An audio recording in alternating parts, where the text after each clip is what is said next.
Zenless. I'm sorry for being mean to you before.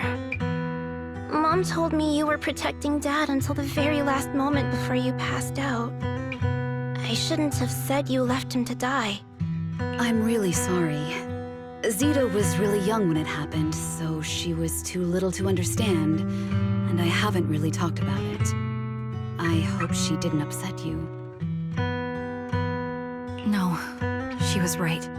If only I'd been strong enough to take down most of the ethereals, maybe they wouldn't have ended up in that situation. Oh, that's not fair. The old capital was falling. No single person's strength could ever be the deciding factor in the face of a disaster like that. In spite of it all, you survived. If they were still here, I'm sure they'd see that as something to celebrate. I've always known the truth. I failed to protect them. A weakling like me survived, and the rest of them disappeared without a trace. This isn't solace. It's the worst possible outcome. That's something I can't face. I've never had the courage to tell you I couldn't protect your loved ones. All I can do is wander New Eridu, hoping to find some trace of them. Even after all this time, I still haven't accomplished anything. I'm sorry. You really don't know us at all. This isn't the worst possible outcome by any means.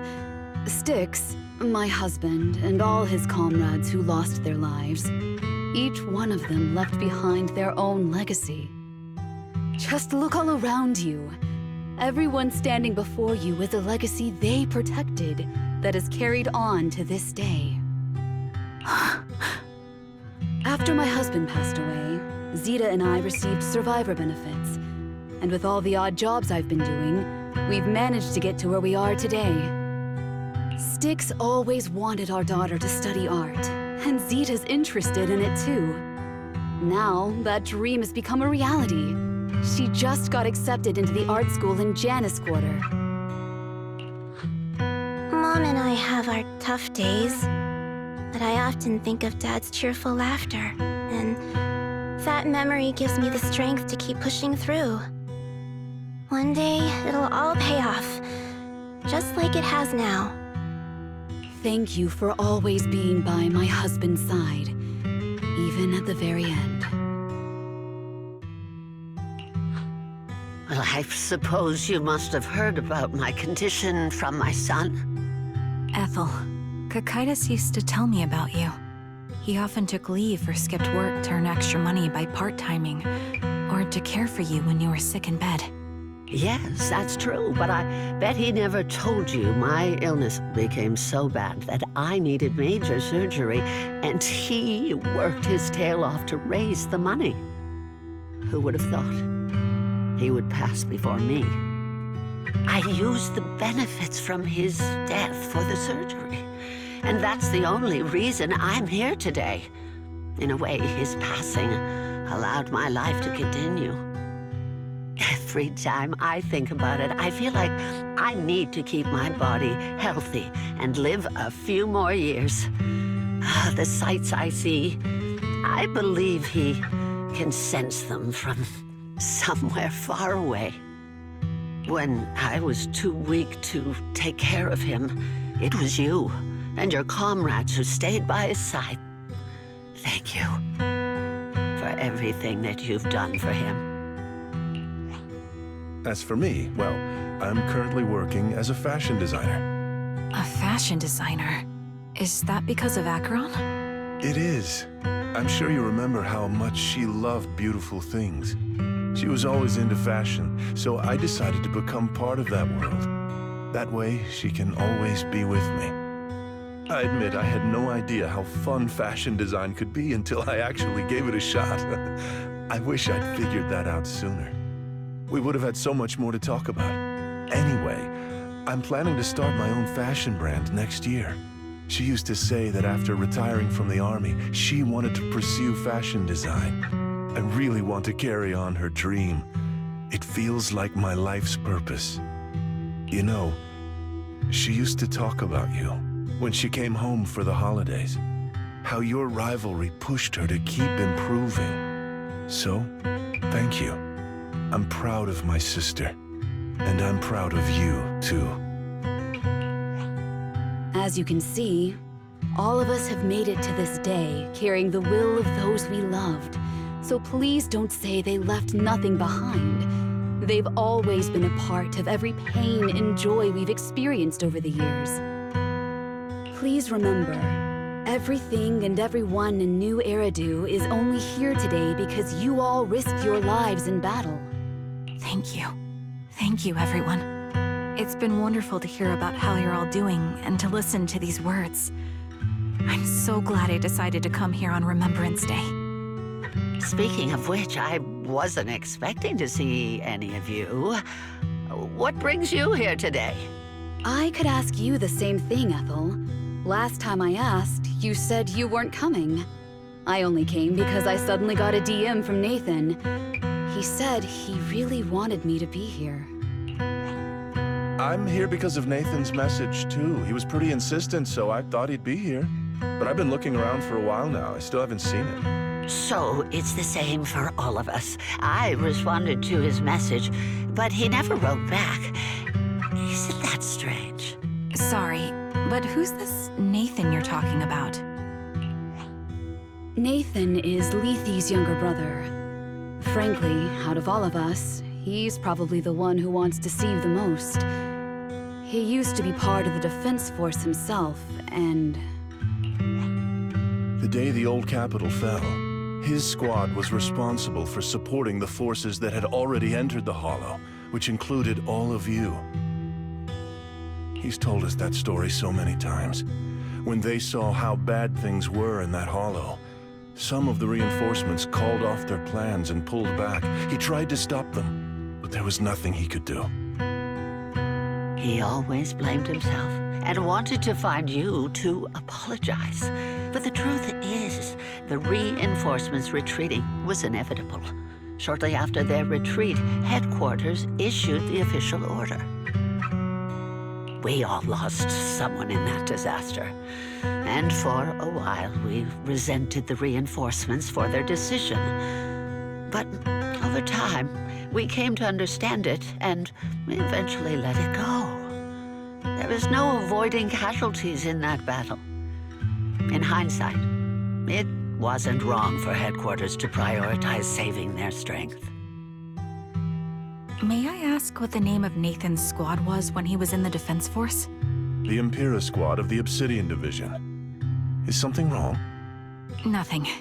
It's just... I think I might have stumbled upon the answer I was looking for.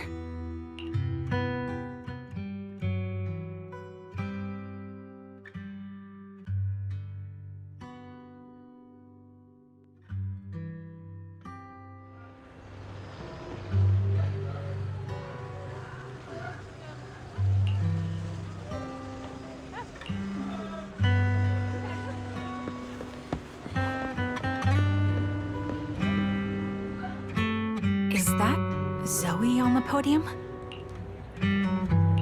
Is she here to speak for the soldiers? That seems fitting. She's got medals, after all. But I don't see Jesse or Aaron anywhere. Didn't they come? Everyone, please, quiet down. Zoe, of Nemesis Squad, a representative of the veterans, will now deliver the Remembrance Day speech. Hello, everyone.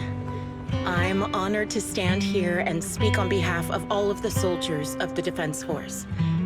Today, we gather to commemorate Remembrance Day, a day born from the tragedy of the old capital's fall.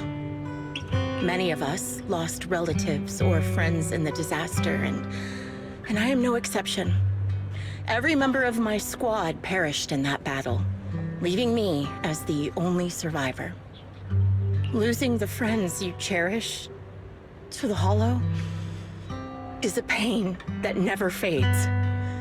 It's a sorrow that will stay with us, now and forever. However, to the families of the fallen soldiers, hold your heads high with pride for your loved ones who gave their lives. They fought to the very last moment when the old capital fell. Death isn't the end, nor dishonor. It is their eternal medal. They gave their lives facing an unstoppable disaster, exchanging their sacrifice for the world we have today. In doing so, they fulfilled their duties as soldiers to perfection.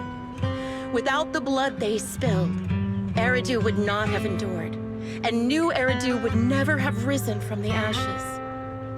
In honor of the wishes of the departed, look ahead, people of New Eridu. Our thoughts and remembrance of those who passed will be carried in every flicker of candlelight and in every bouquet of flowers.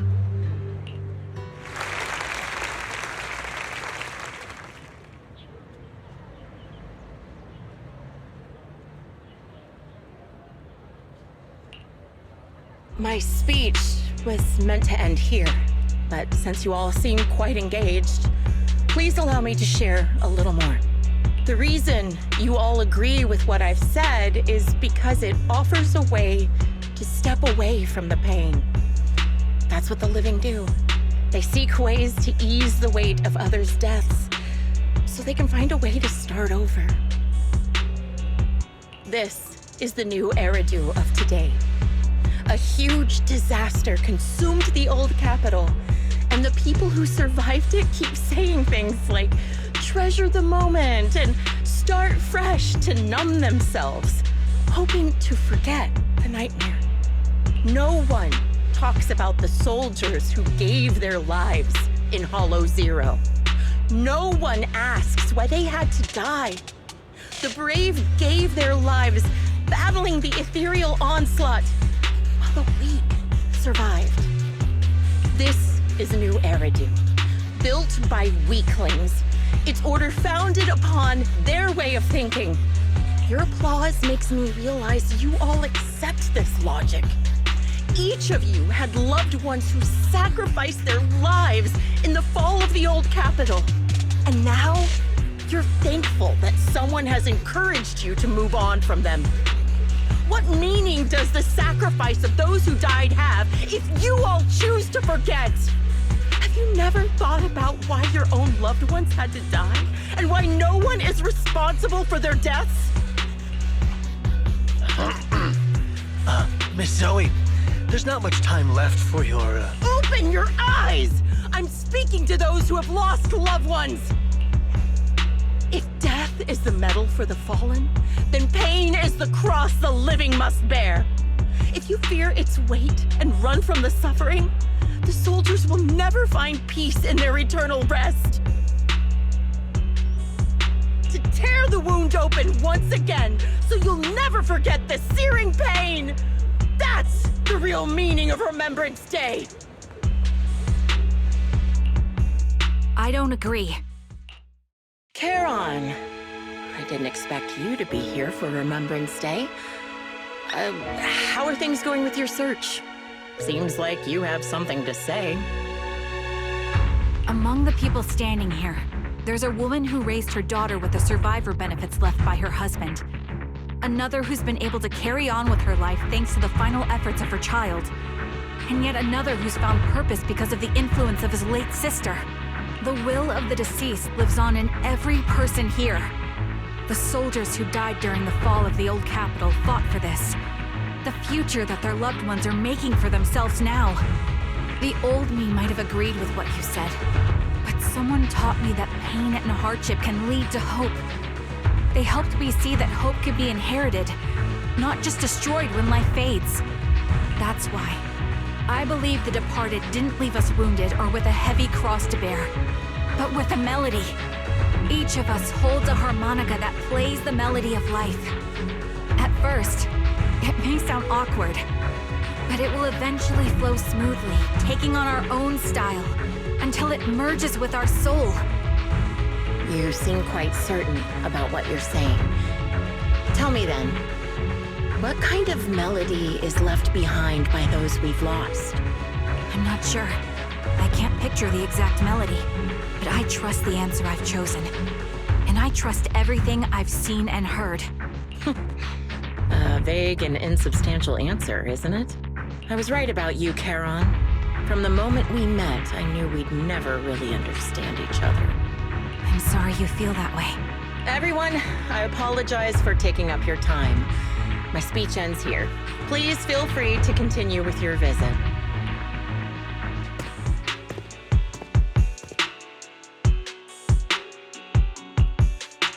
What do you think, Proxy? Something was definitely off about her just now. And the things she said, I'm starting to get a really bad feeling about this. You mean about her real identity, right? Looks like we're on the same page. Shielded by her identity as a decorated soldier, she seemed pretty confident that we wouldn't confront her directly on military ground like at the outpost. She arrived so brazenly and left without a care. If I'm right about this, she'll be trying to contact us again in no time.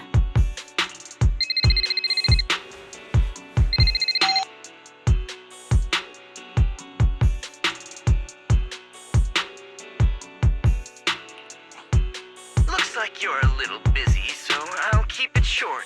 The client just sent me a location via Knock Knock, along with a picture of several unconscious, tied-up individuals. I'll send you the location shortly. It should be an entrance to the Hollow in Port Elpis. At this stage, I don't have any further requests. My only hope is that you'll proceed with caution. A location with a picture of the hostages. Looks like Grim Vulture is losing patience and wants to put an end to all this. Charon, what's your plan? With everything that's happened, no matter what you choose, I'll stay by your side till the very end.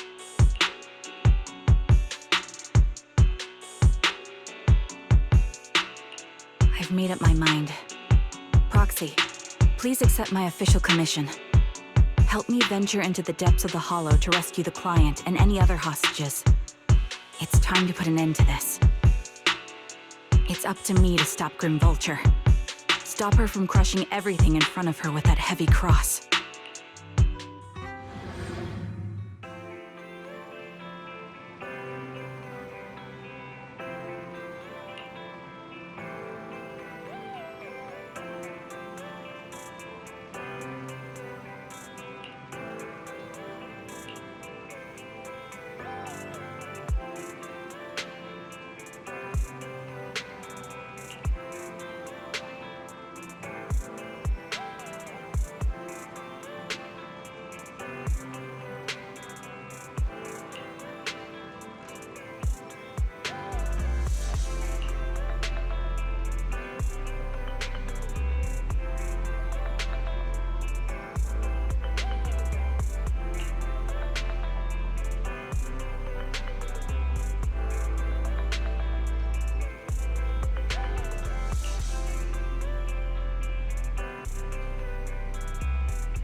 We fighting? Take me. Eradicate all evil. Only the brave will. This is the Officer 148, Juyuan, ready.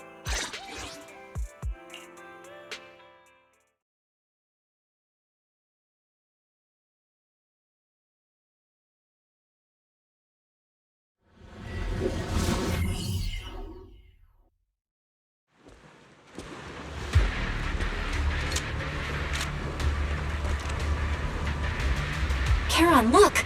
Another communicator. Another communicator. It's a bad habit for a sniper to be so talkative. Oh, really?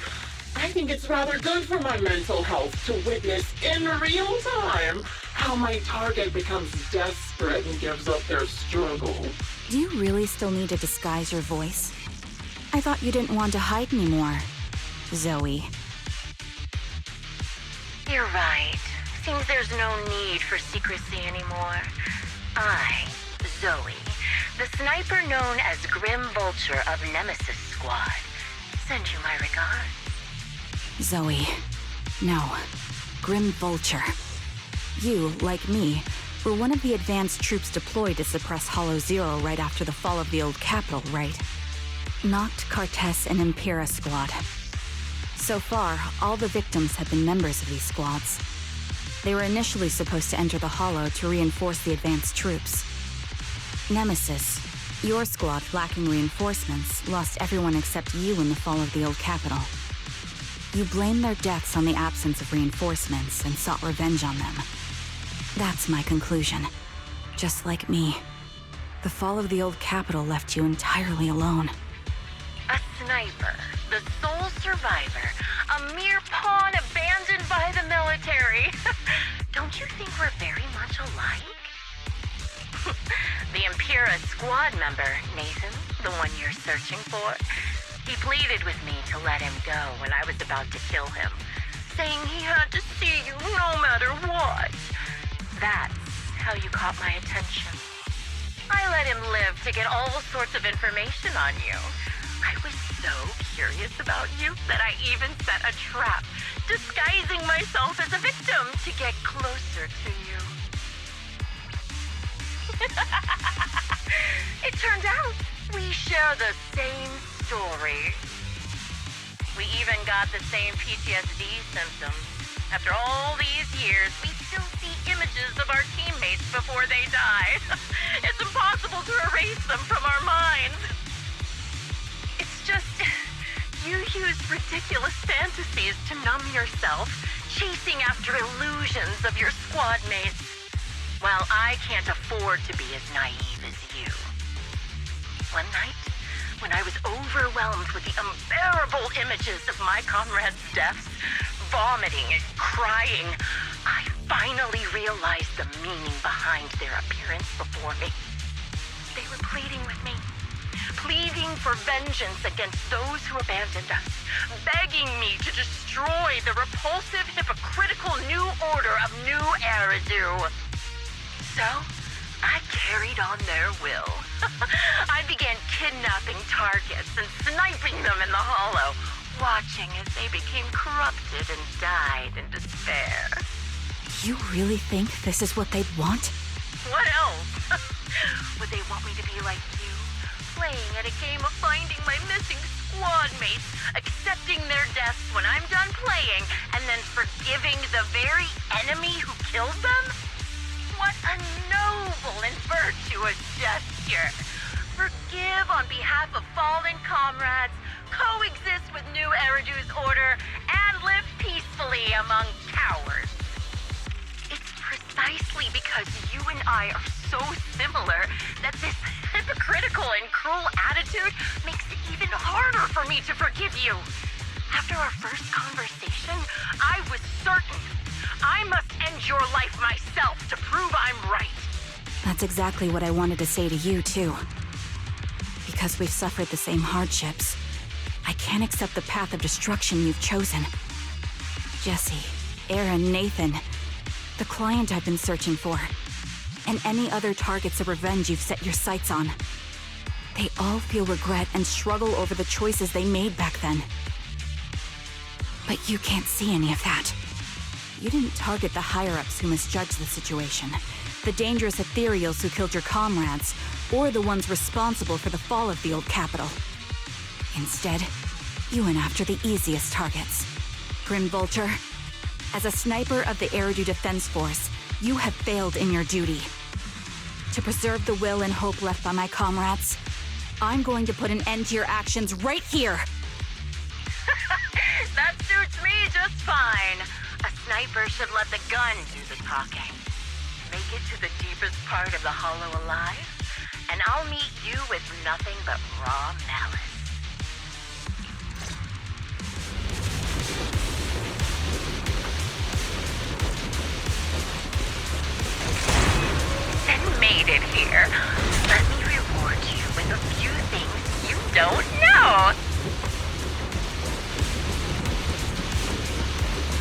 Noct, Cartus, Impura, and many other squads. Did you know the reinforcements that were meant to back us up ended up deciding to retreat?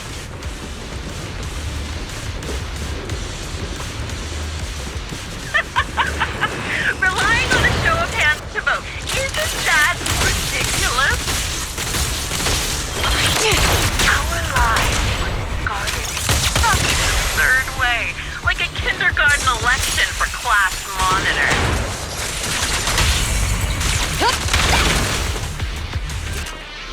So, when I killed them, I employed the same method. I made the dozen or so people I captured vote on who I should kill first. You wouldn't believe how funny it was.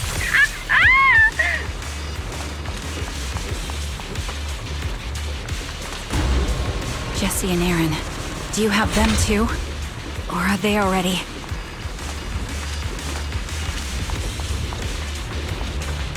You still care about them? Or should I say... It looks like I haven't made enough of a threat to your life if you still have the time to worry about them. I've got your 6. Yeah. Time to pin them down. Why not leave their fate hanging as an unsolved mystery? Normally that's more suspenseful, right? Amira. In any case, stumble into the underworld with your insight spilling out. You'll see the two of them. The wind and rain are picking up. This extreme weather is perfect for sending you to your grave, don't you think? No one will hear your screams and cries as you die. It is already sheet.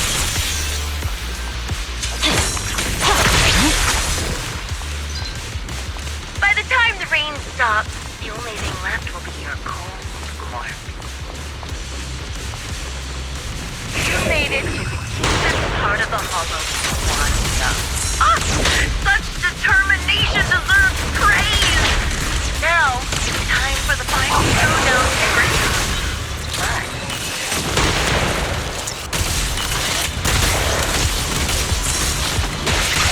Fire support ready. but really foolish. Only way to put it. What sniper would ever confront their enemy head on?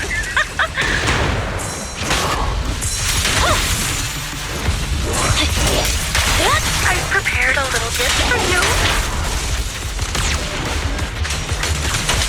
I made this dangerous ethereal by abducting and corrupting a high-ranking officer.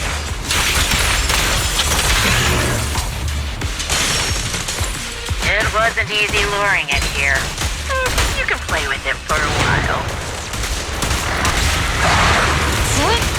Suppressor K-20? As for me, I'll watch you from above, waiting for the moment to slip up. Then I'll put a bullet right through your heart. Supporting position.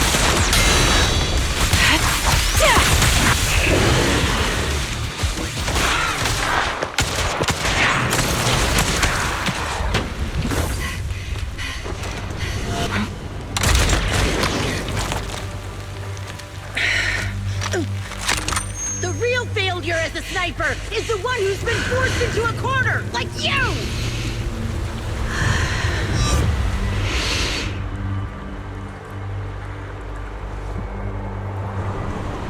The wind. It's shifting.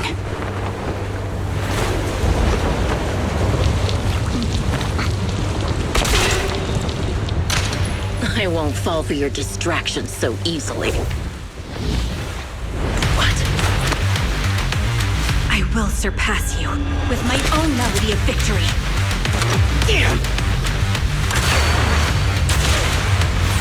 And let the wind be the opening notes.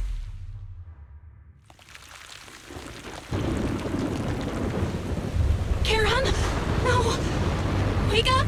Charon! What's this?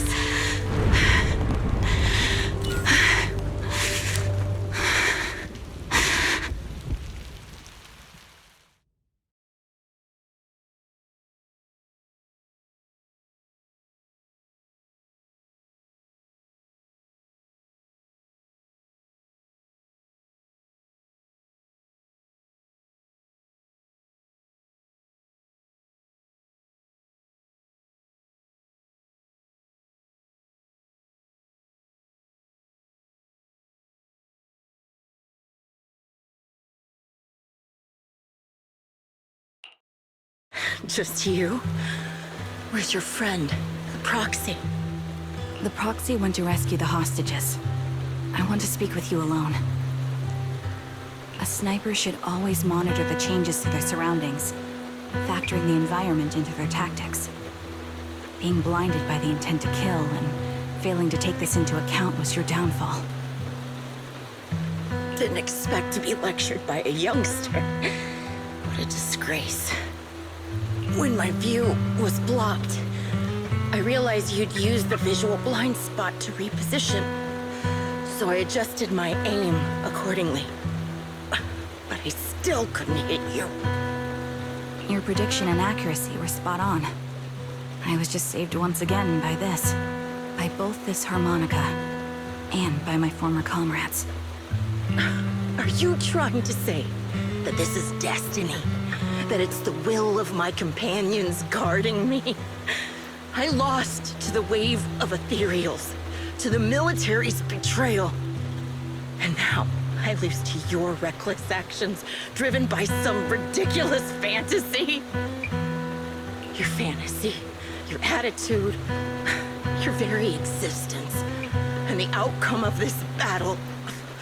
They are the greatest denial and insult to my revenge.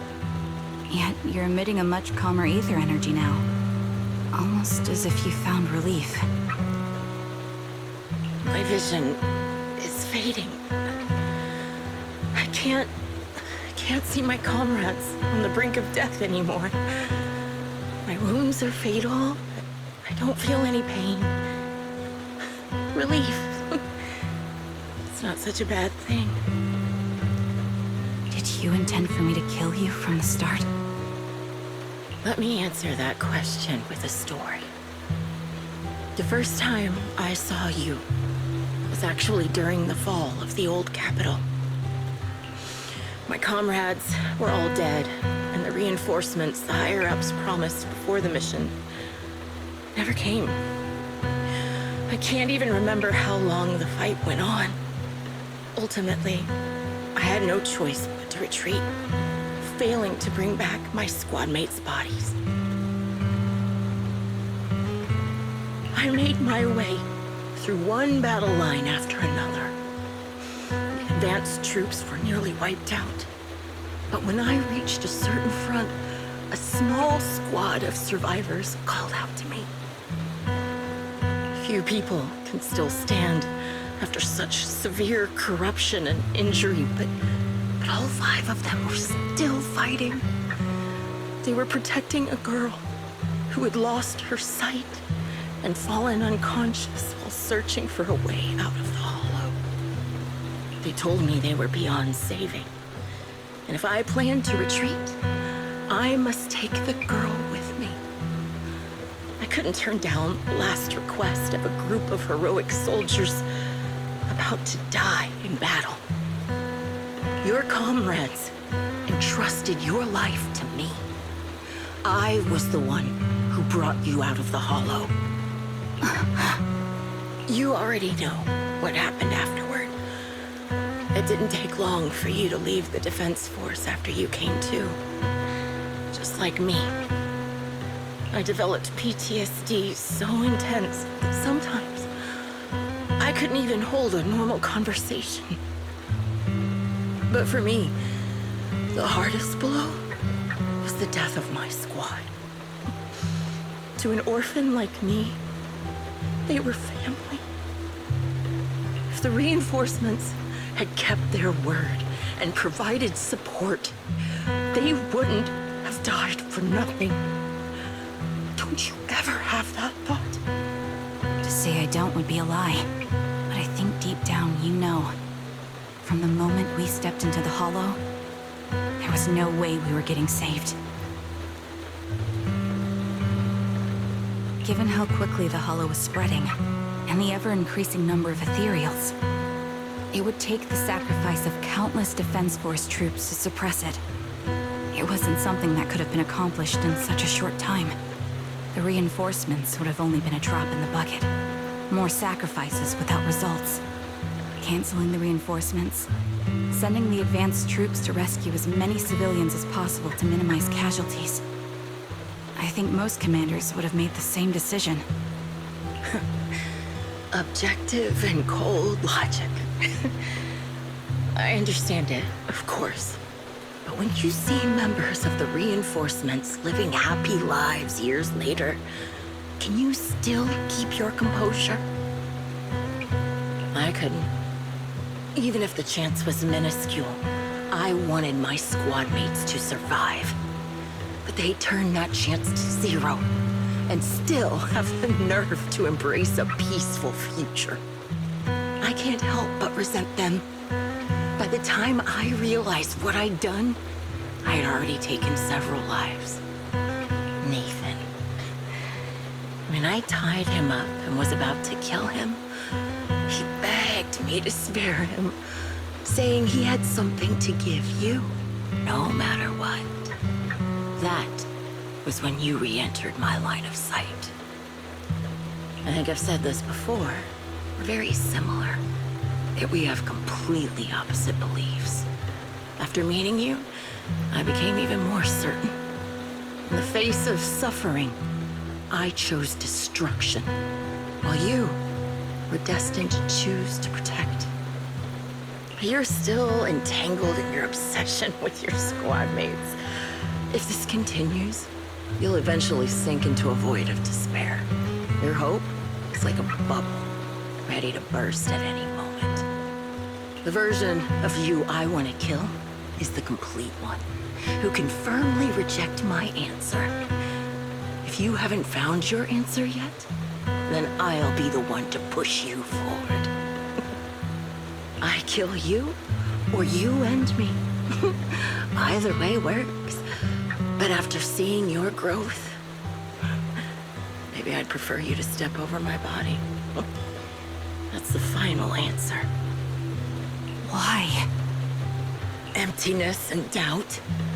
No matter how many targets of my revenge I took down, nothing changed. Aiming my gun at former comrades, drowning in hate and rage, all it left was a hollow emptiness. But you're different. You've gained unconditional trust from the proxy. You have the courage to fight through my trap. And eventually, you'll have a melody that's uniquely yours. My belief has faltered. I finally remember. My squad mates were fools just like you. You're right. They would never want me to become this way. I talk about carrying their cross.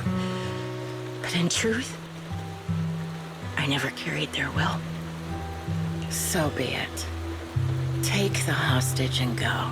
The villain stained with the blood of others deserves nothing but a miserable end. I'm looking forward to how long you'll be able to protect those in front of your eyes.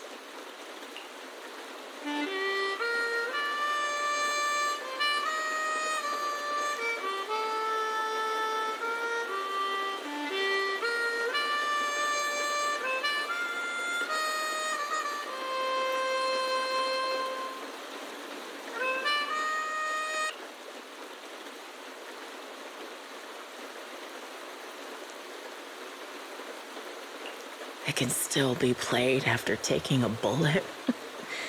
Impressive. This is my final melody to you. No matter how miserable you've become, I'll still remember you. Remember we once shared the same path in life. But in the end, our paths diverged. Your hatred has long twisted into sin. But if not for you, I wouldn't have learned how to hate, or found the true targets of my hatred. I used to know nothing. My teammates served as my teachers and taught me so much. And I think you must be my final teacher. You taught me, in the most intense way, what hatred truly means. Really? So you found someone you want revenge against, too. That's good.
So you're the sniper from Liar Squad. It's nice to finally meet you. And you must be the one who's been searching for me. Nathan, the younger brother of Lethe. It's good to see you safe and sound. That's right. I'm sorry for causing all this trouble. I nearly cost you your life, becoming a target of a victim from the fall of the old capital. Maybe that's what I get not helping my brother and the rest of the defense force back then. When the reinforcements decided to retreat, I spoke out against it. I had family among the soldiers already in the Hollow, but I didn't have the courage to take that step. The one that might have cost me my life. I'm sorry. You don't need to feel regret or apologize. The outcome wasn't something you could have controlled. You cared deeply for Lethe, and even today you still think of him. To someone like him, who always cherished family, that's more than enough. Thank you. I heard you've been searching for the members of Liar Squad all these years. I'm nothing compared to your determination. Thank you for everything you've done, but please stop the search. It's time for you to start living a life that's truly your own. I hate to say this as a family member, but back then, they were already... I know. You don't need to say it. I've been drowning in a fantasy of my own making for years, but it's a fantasy that kept me from falling into the abyss. Nathan, Grim Vulture told me you have something you want to give me. Is that why you commissioned someone to find me? Yes. After learning about the bond between you and your squad, I knew I couldn't live with myself if I didn't get this to you. So I got on my knees and begged Grim Vulture, even playing this recording for her, hoping it would move her. Regardless of how things unfolded, What matters is that it wasn't destroyed, and I'm here, alive, to hand it to you.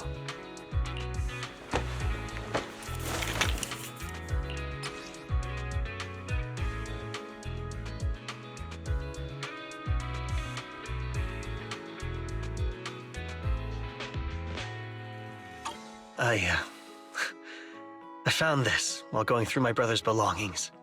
It's been tucked away for years. There's a recording on it, and I think it's a gift Liar Squad made for you, but never had the chance to give you. Thank you so much. Do you mind if I listen to it now with the proxies? Wait, with us? I thought we were just here to collect the commission fee today.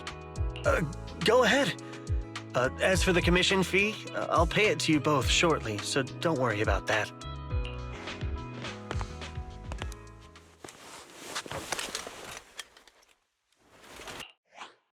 Hey, hello? All right, it's a recording. This is a message from Liar Squad for our little sniper. Everyone ready? I'll count down.